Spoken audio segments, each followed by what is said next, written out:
तो क्या इसी पर पूरी राजनीति जो है दंगे और हिंसा पर होने वाली है? हमारे साथ इस वक्त संतोष पाठक साहब जुड़ रहे हैं, प्रवक्ता हैं भारतीय जनता पार्टी के। राजीव रंजन प्रसाद साहब जुड़ रहे हैं, प्रवक्ता हैं जेडीयू के। अमरनाथ तिवारी जुड़ रहे हैं, असिस्टेंट एडिटर हैं द हिंदू में। और हमारे साथ कीर्ति आजाद साहब जुड़ रहे हैं, नेता हैं टीएमसी के। आप सभी का बहुत बहुत स्वागत, शुक्रिया हमारे साथ जुड़ने के लिए। कीर्ति आजाद साहब, मैं सबसे पहले आपसे शुरू करना चाहता हूं, क्योंकि अभी हुगली में बिल्कुल हिंसा की जो तस्वीरें थी हमने शुरुआत में दिखाई। सर, जो शोभा यात्रा है, कारण उसका क्या है, कौन इसके पीछे है, क्या राजनीति है, ये सब तो अब पुलिस की इन्वेस्टिगेशन से पता चलेगा। लेकिन सर, अगर कोई प्रशासन, सरकार अगर इस तरह की किसी यात्रा को परमिशन देती है तो सुरक्षित उसको पूरा कराने की जिम्मेदारी भी तो सरकार की है ना? अवश्य, बिल्कुल सही कहा आपने। और क्योंकि अल्प जानकारी नहीं रहे जो हमारे दर्शक हैं, मेरा लगभग 1.5 महीने पहले तक ये सबसे फेवरेट चैनल था सर। मैं कम से कम ये अल्प न रह जाए ज्ञान इस करके बताना चाहता हूँ कि पूरे देश में 100 जगह पर ऐसे दंगे हुए। और जहांगीरपुरी दिल्ली में जिसकी law and order Bharatiya Janata party के पास में है, आज भी धारा 144 लगी है। आपको मालूम है, मना किया था जुलूस ना निकले, उसके बावजूद जुलूस निकली थी। मलाड महाराष्ट्र में, जहां भारतीय जनता पार्टी की सरकार है, और साथ में वादी महाराष्ट्र में, ये दोनों जगह पे भी 144 अभी लगा है। वडोदरा में भी 140 लगा है। गुजरात, जहां पे 25 सालों से भारतीय जनता पार्टी की सरकार रही है, वैसे अनेकों राज्यों में है, इसलिए मैं ज्यादा बात को नहीं करूंगा। आपने अमित शाह जी को सुना, उन्होंने कहा 40 की 40 सीटें इस बार हम जीतेंगे। आप एक पैटर्न को देखने का वो कीजिएगा। दिल्ली में जब विधानसभा के चुनाव 2020 में हुए थे, उसके 6 महीने पहले दंगे चालू हो गए थे। बंगाल में जब पिछले साल चुनाव हो रहे थे, उसके 6 महीने पहले दंगे चालू हो गए थे। उसी प्रकार से हिमाचल के अंदर इन्होंने प्रयास किया, लेकिन उसमें वो फेल हो गए। कर्नाटक के अंदर अभी चुनाव है, तो टीपू सुल्तान और दूसरा करके ये चालू 6 महीने से हो गया है।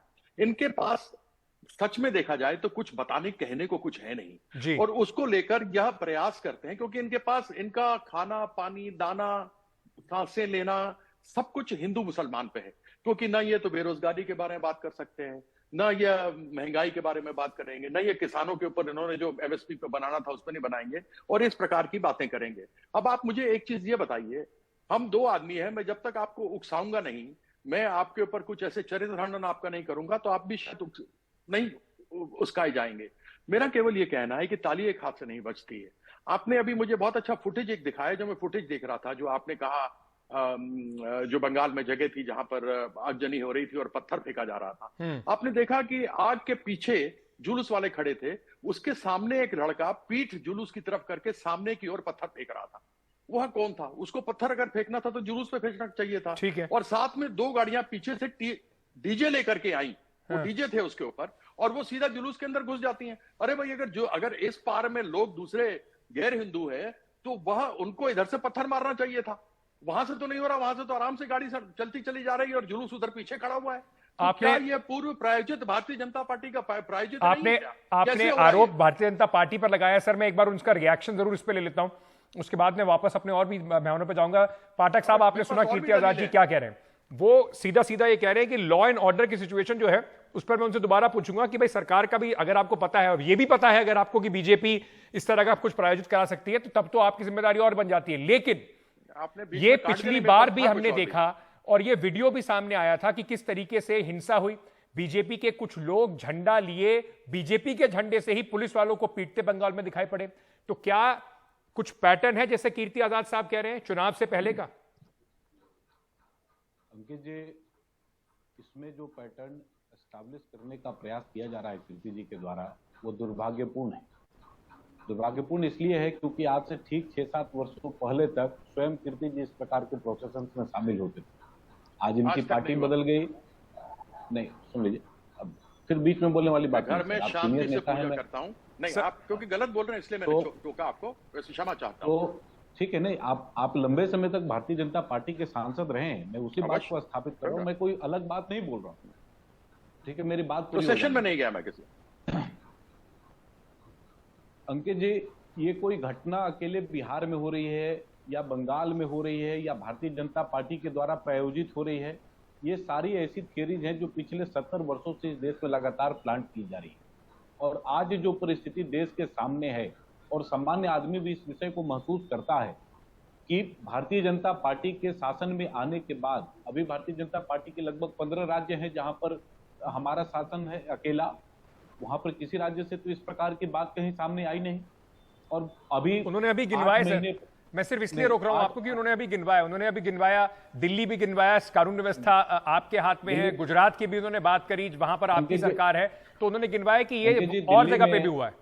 महाराष्ट्र, दिल्ली में जो घटना हुई थी जहांगीर में, और उसके पीछे कौन लोग रहे हैं वो विषय किसी से छिपा हुआ तो है नहीं, सबके संज्ञान में है कि आम आदमी पार्टी के कॉर्पोरेटर ने किस प्रकार से अपने छत पर जो हमला करने अभी की बात कर रहे हैं, रामनवमी की, अभी की 2 दिन 4 पहले की बात हो रही है, जहांगीरपुरी की शोभा यात्रा की। आज बिहार में जो हुआ है या बंगाल में जो हो रहा है, ये अकेले भारतीय जनता पार्टी कैसे इसको स्पॉन्सर कर सकती है या इस कार्यक्रम को कर सकती है? इस पूरे रामनवमी के प्रोसेसन से तो भारतीय जनता पार्टी का कहीं दूर दूर तक कोई लेना देना नहीं है। एक सामाजिक कार्यक्रम है, सामाजिक उत्सव के रूप में लोग इसको मनाते हैं। और ये जो पत्थरबाजी की बात कीर्ति जी कह रहे थे, ये सारे पत्थर आमने सामने नहीं चल रहे हैं अंकित जी, ये पत्थर ऊपर से बरसाए जा रहे हैं। और मैं इसको बहुत दूर ले जाने की बात नहीं है, धारा 370 हटने के ठीक पहले तक कश्मीर में किस प्रकार की पत्थरबाजियां होती थी, वो देश से किसी भी व्यक्ति से ये बात छिपी हुई बात नहीं। पाठक साहब, लेकिन आपने कहा कि इसमें बीजेपी का कुछ लेना देना है नहीं। दिलीप घोष भारतीय जनता पार्टी के एमपी हैं, वो तो शोभा यात्रा को लीड कर रहे थे। सामान्य अंकित जी, जैसे दूसरे सामान्य पॉलिटिकल पार्टियां काम करती हैं वैसा ही हम भी कर रहे हैं। उसमें हमने क्या अलग कर दिया है जो इनको लगता है कि ये सारा जो दंगा है ये स्पॉन्सरशिप है भारतीय जनता पार्टी के द्वारा? कोई एक तथ्य तो प्रस्तुत करेंगे ना। देखिए अंकित जी, कोई भी प्रोसेसन निकलता है, उसका एक रूट चार्ट होता है, डीएम के द्वारा उसको अग्रसारित किया जाता है, मतलब डीएम का कंसेंट होता है, किस रूट से यात्रा जाएगी, कौन लोग उस यात्रा को आयोजित कर रहे हैं, कितने लोग उस यात्रा में शामिल होंगे, ये सारी व्यवस्थाएं पहले से डीएम के संज्ञान में रहती हैं। लेकिन भारतीय जनता पार्टी के किसी भी विषय को सीधे नामांकित कर देना कि ये सारा दंगा भारतीय जनता पार्टी करा रही है, सर ये तो बिल्कुल वैसे, चलिए मैं अगर आपकी बात मान भी लूं तो ये तो बिल्कुल वैसा ही है जैसे बीजेपी बिना किसी इन्वेस्टिगेशन के कह देती है कि फलाने समुदाय के लोगों ने ही दंगा शुरू करा होगा। आप भी तो बिना किसी इन्वेस्टिगेशन के किसी के ऊपर आरोप लगा देते हैं, वो आपके ऊपर आरोप लगा। अंकित जी, हम किसी के बारे में नहीं कह रहे, लेकिन इतनी बात तो आप भी मानेंगे ना कि अगर सासाराम में और नालंदा में जो घटना हुआ है उसमें किसी जैन या किसी पारसी का तो हाथ है नहीं। सर मुझे नहीं पता किसका हाथ है, मैं तो इंतजार कर रहा हूं पुलिस का और इन्वेस्टिगेशन का होने का, क्योंकि आरोप दोनों तरफ से लग रहे हैं। जैसे कीर्ति आजाद साहब कह रहे हैं बीजेपी ने किया, आप कह रहे हैं कि किसका हाथ है, ये तो इन्वेस्टिगेशन का मामला है। लेकिन राजीव रंजन प्रसाद जी जेडीयू के प्रवक्ता हैं, अमित शाह जी कह रहे हैं कि उल्टा टांग देंगे, अगर उनके हाथ में सत्ता आ गई तो उल्टा टांग के लोगों को सीधा कर देंगे जो दंगा कर रहे हैं। यानी कि वो कह रहे हैं नीतीश बाबू के हाथ में है नहीं, वो कानून व्यवस्था संभाल नहीं पा रहे हैं, अगर बीजेपी आ जाती है तो अमित शाह जी उल्टा कर देंगे सबको। देखिए, कानून को हाथ में लेने का जो गुजरात मॉडल है, सोहराबुद्दीन से लेकर तमाम जो पुलिस हिरासत में मौतें हैं या जो कुछ भी गुजरात में अमित शाह जी करने के लिए जाने जाते रहे, अब वो पूरे देश में इस तरह की धमकी वो दे रहे हैं। और मैं समझता हूं ये हिंदुस्तान की न्यायपालिका का घोर अपमान है और इसका स्वतः संज्ञान ऑनरेबल सुप्रीम कोर्ट को स्वयं लेना चाहिए।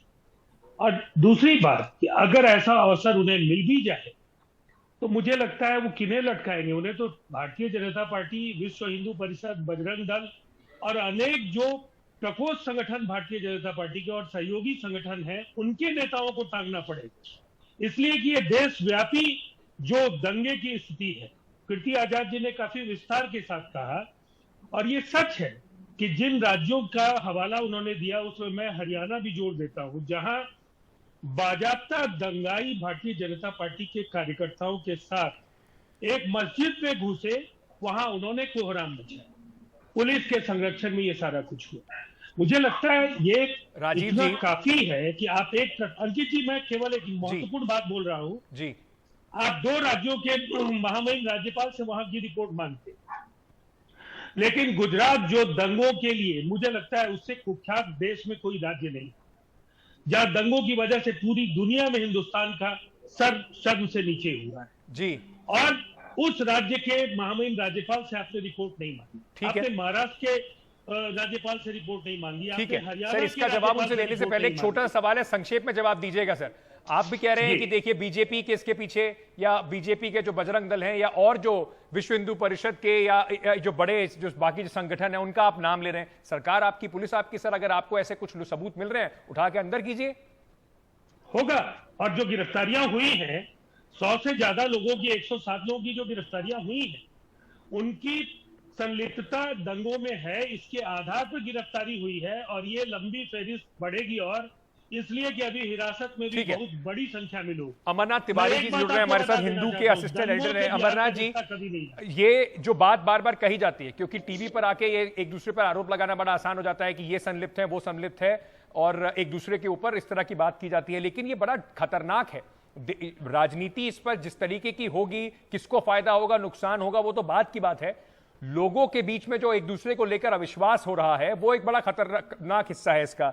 आपको लगता है जो कीर्ति आजाद साहब कह रहे हैं, पैटर्न इसमें आपको दिखाई पड़ता है कि कोशिश करो, क्योंकि धर्म जो है या इस तरीके के जो धार्मिक प्रोसेशन है, वो अब बिल्कुल इस तरह के सिनोनिमस बन गए हैं। लोगों को डर होने लगा है, चाहे रामनवमी हो, चाहे मुहर्रम हो, कि इसके बाद कुछ ना कुछ गड़बड़ हो जाएगी।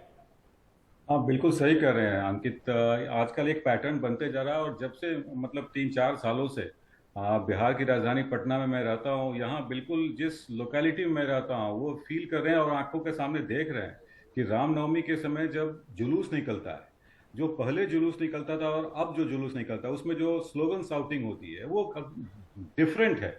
और जिस तरह से एनर्जेटिक और एनर्जाइज और जिस तरह से लोग जोश भरने वाली बातें करते हैं रामनवमी का जुलूस में, बीजेपी के कार्यकर्ता या किसी और दल के कार्यकर्ता हो, लेकिन वो रामनवमी का जुलूस होता है और हिंदुओं को लेकर के बात होती है, ऐसा लगता है जैसे कहीं कोई किसी फ्रंट पर किसी एक कम्युनिटी दूसरे कम्युनिटी पर अटैक करने जा रही है। और काफी इसको अगर अंग्रेजी की भाषा में तो लंपनाइजेशन है इस प्रोसेशन का, और एक पैटर्न तो देखने को मिल ही रहा है।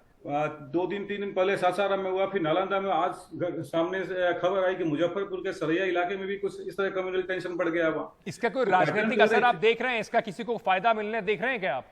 नहीं, फायदा हो या ना हो ये अलग बात है, लेकिन चुनावी वर्ष है और फायदा लेने की कोशिश में जरूर। आप देखिए, एक बड़ा इंटरेस्टिंग इसमें एक एस्पेक्ट भी आया कि सासाराम में जो चुनावी सभा थी, पब्लिक मीटिंग थी अमित शाह जी की, यूनियन मिनिस्टर की, ये कैंसिल कर दी गई। आज सुबह की रैली थी, कल कैंसिल हो गया कि वहां सेक्शन 144 इम्पोज हो गया है। और स्टेट बीजेपी के लीडर्स काफी अटैक किए कि भाई सरकार ने वो जानबूझ के 144 लागू हो गया, इसके वहां से रैली कैंसिल कर दी गई।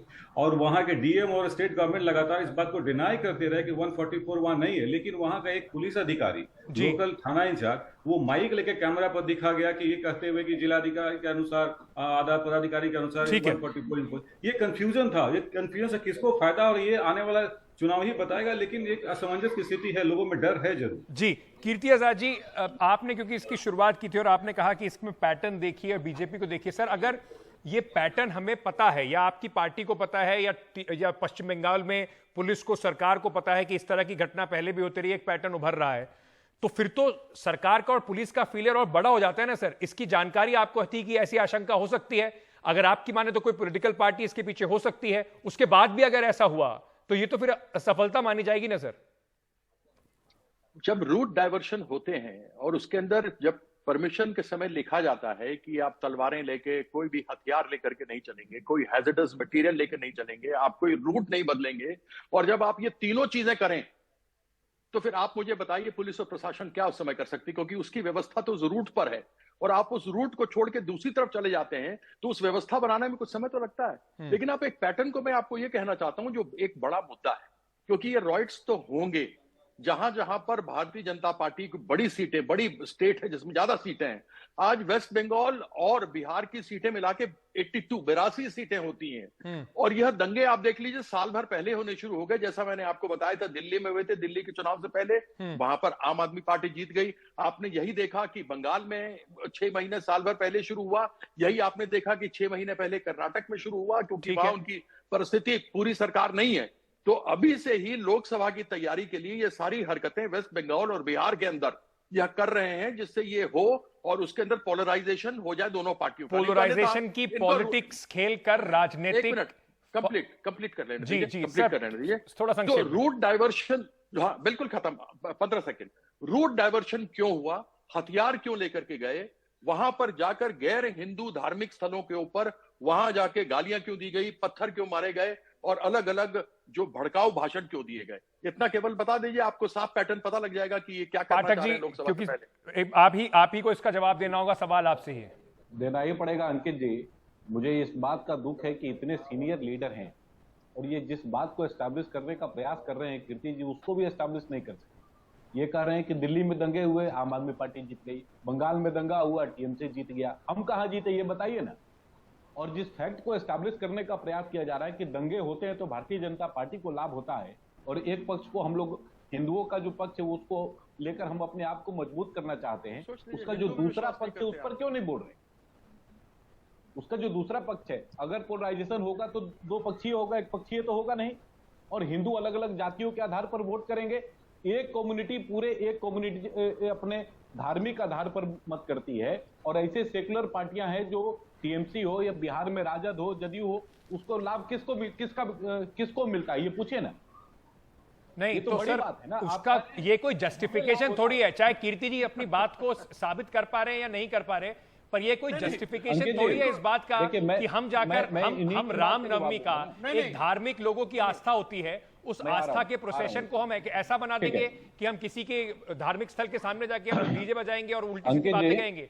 कोई भी चाहे उधर से उसके जवाब में हिंसा भी जस्टिफाई नहीं हो सकती, लेकिन आप ये बताइए ना, ये प्रोसेशन शक्ति प्रदर्शन थोड़ी है। ये दंगे करते हैं फिर इनको हिंदू भी वोट नहीं देते। शक्ति प्रदर्शन थोड़ी है सर रामनवमी का प्रोसेशन, शोभा यात्रा। आप अभी राजीव भैया यहाँ पर बैठे हैं, जदयू के सीनियर प्रवक्ता हैं। हाँ। इनसे जो लोग हताहत हुए हैं और अलग अलग अस्पतालों में जो लोग भर्ती, उनकी सूची इनसे मंगवा लीजिए और आपके सामने एस्टैब्लिश हो जाएगा कि किन लोगों को ज्यादा समस्या आई है। कल से हम लोग लगातार सासाराम से जो पलायन की जो तस्वीरें और वीडियो हम लोग देख रहे हैं, देखिए बीच में हमको कहा गया था कि आपको बीच में नहीं बोल, मैं बीच में नहीं बोलता हूँ। बोलिए सर, बोलिए संक्षेप में सर, मेरे पास समय बिल्कुल खत्म हो गया, जल्दी।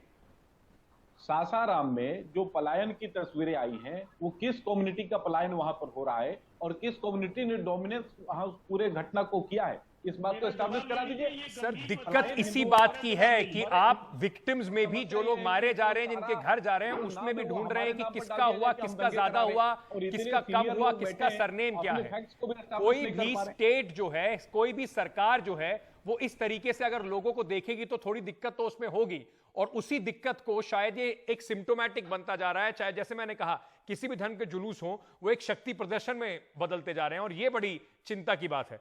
आप सभी का बहुत बहुत शुक्रिया।